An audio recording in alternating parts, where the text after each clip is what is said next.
treasures for me as I go around the world is, getting that card that says, "Hi, I'm so-and-so from the Internet Society," and oh, you took it down. This fabulous, our fabulous logo is there, and I realize it's been like this iterative experience for me that I say, we really are all over the world, aren't we? We really are a society that's working in all of these places. And the effort, I think, on our part today and on your part is for us to pull together in a way that makes sure we're all heading in the right, same direction. We are going to hear from you that we're heading in the right direction. You will hear from us where we think we need to go, given all the information we have about what's going on in the world. And together, I hope today we'll come up with some workable plans, some training, some tips on how to do it, but some workable plans so that we can be effective in the world together as a society.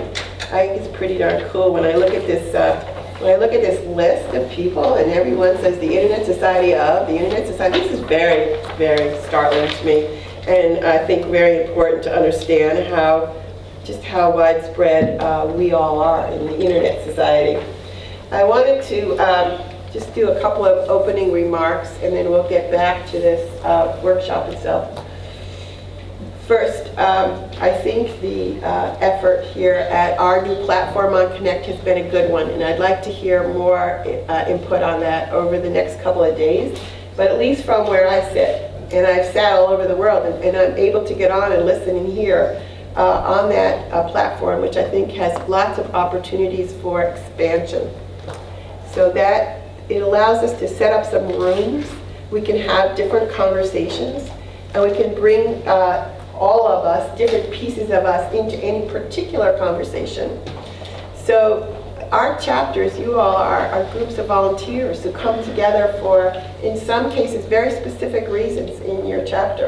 And you don't actually have time to do everything. You have time and energy to do some things, and you do them quite well. What we want to do is get communities of interest, right, of excellence all over, that we can expand the knowledge that each of you are developing, the best practices that you come up with, the successes that you've had, to share them with each other and to actually learn from each other. I just want to say we have this amazing resource that is us, that we're able to share and grow together. And we are the Internet Society, so I keep reminding you, so we need to use the Internet, and we need to use it in ways that enhance our ability to do the work we want to do and to get to that end state. So number one, I think we're starting to have some tools that will allow us to be even closer than we've ever been. So as I say, it's like connect, talk to each other, connect, communicate, collaborate. Connect, communicate, collaborate. And we want collaborative tools, right? So that we can figure out things together and bring it back to our own places where we can then put it to work in our own chapters, in our own regions. So I think that as we look forward now into what the society is doing, we are, as you know, concentrating on some very specific priorities. I've tried to get them out to you. I'd love to, in the off hours when we're not doing the training, talk more to you about that. But 3 big priorities, right? To really maintain and enhance the multi-stakeholder processes throughout this whole internet governance dialogue in all of the places it's happening that could impact the internet and its users. It's a big job. Some of this is happening locally, some regionally, some nationally, some internationally. We have to pick our spots. As I keep saying, there's only 90 of us staff, but there's 500 of you. There's 100 more yesterday I saw.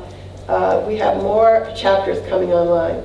So there's a lot more of you than there are even of us. So we have to, as I say, force multiply on this big issue, because there's a real change in the internet that's going on. We're at a moment when we have to stop, we have to look, we have to listen, and we have to act. And we can do that together. Second big priority is to strengthen the internet itself as a technical matter, the resiliency of the internet, the openness of the internet.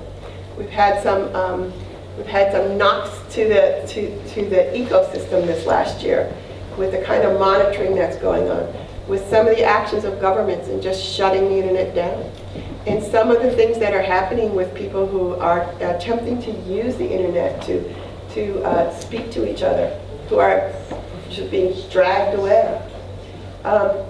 With the whole evolution of the internet in all over the world, in its technology, on new platforms, on a wireless platform. You know, the rest of the world is going to be on a wireless platform. It started on a wired platform. This internet is migrating to a wireless platform. Excuse me. And we have to be ready for that. Big priority for us. And the third is to make sure that the internet is everywhere. All of our development activities. So throughout the world, which many of you are involved in, we are about making sure that we're building the internet, that it is accessible, and that it is available to all of the people everywhere. We have very particular work plans that are right under that we're working very hard on, and we invite you to look at what staff is doing here and to help us where you can. Underlying these three big priorities, one, always looking out for human rights. So everything we do, we have to look at it with respect to whether we are furthering the human rights of our users. And then we've got to tell our story.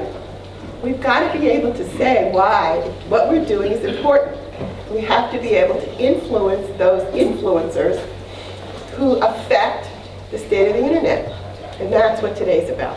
So telling our story, harnessing the facts, harnessing the skills, harnessing the people that we need in order to affect the result. And that's where we're going to be today on all this. Seems to me that we're in this amazing period where a lot of the policy issues that are happening really are involving, the policy issues on the global level are involving the policymakers on the local level. So the regional level, the national level, sort of laddering up to a global conversation which will require us to act locally in order to affect the global outcome.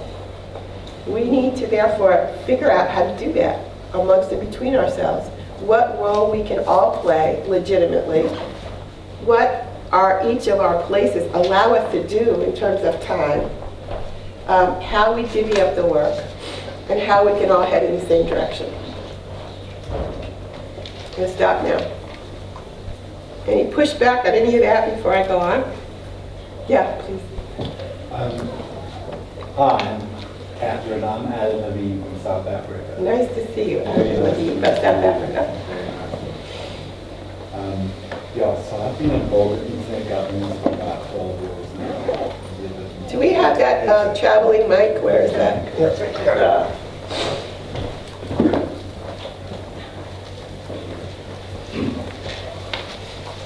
I'll take the water.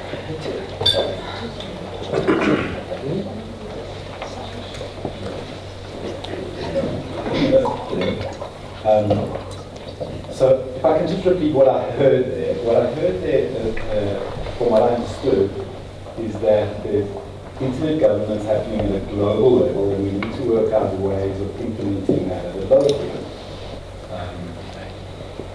We also have huge policy issues at the local level. You do. And the reason why we as chapters have been formulated is to try and drive the principles of the Internet Society at the local level. Agreed. And we've been begging for support at the global level since I've been involved. Yeah. And yet, you introduce this as how can we support you at the global level, as opposed to how we really need support at the local level. And this is specifically with regards to policy.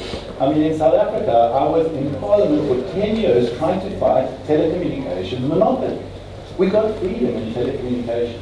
Now we're exposed to a whole lot, a myriad of policy issues that we really need to understand how have they been dealt with in other countries. We need global policy analysts. I've been begging Internet Society for a global policy analyst for a decade. Yeah. Someone that can give me intelligence about what is happening in other countries.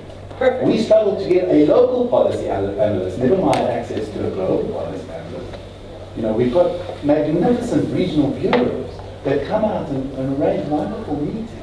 But really, how does that help us? Maybe it helps me to understand now what you're looking for is how can we implement global policy issues.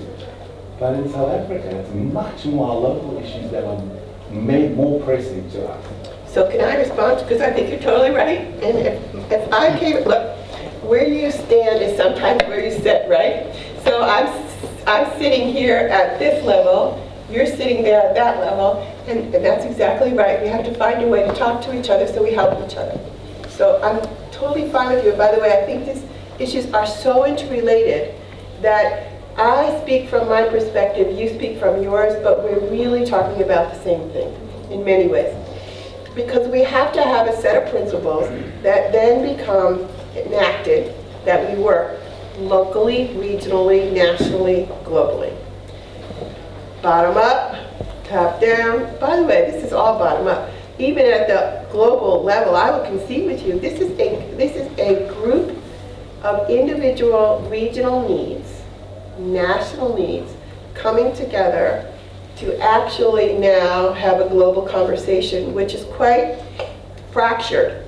And it's fractured because there's different needs at the local regional level. So you're completely right that we have to do both at the same time. And I'm hoping today, as we walk through this, we're going to see that dichotomy. We're always going to see local, regional, national, international, and we have to figure out together how to be able to navigate this and support each other in what we're trying to do. Go ahead. Microphone. Coming. I have a very soft voice. Except when I lecture. But speak English.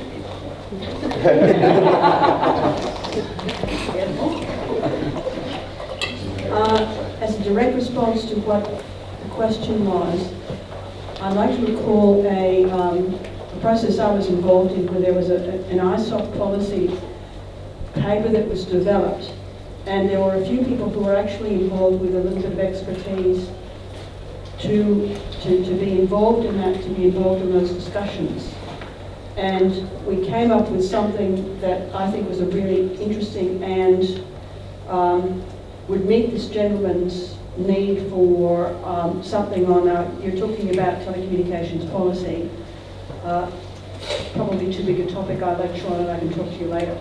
But some of those issues that arise, net neutrality, what does it mean in a competition sense, in a free speech, or I hate the term free speech, but speech that everybody should be able to engage in. The process that was involved in developing those papers actually was a sort of bottoms-up, asking people who can contribute and then putting stuff out. So there actually has been a process that works very well and could work again. So my view is we're going to have a lot of discussions today, and I hope we get a whole bunch of these on the table and on a piece of paper as we're going through. I guess it's important to know that it was Ollie Rich from the AU chapter. Sébastien Bachelet from different chapter, but mainly the French one, I would say.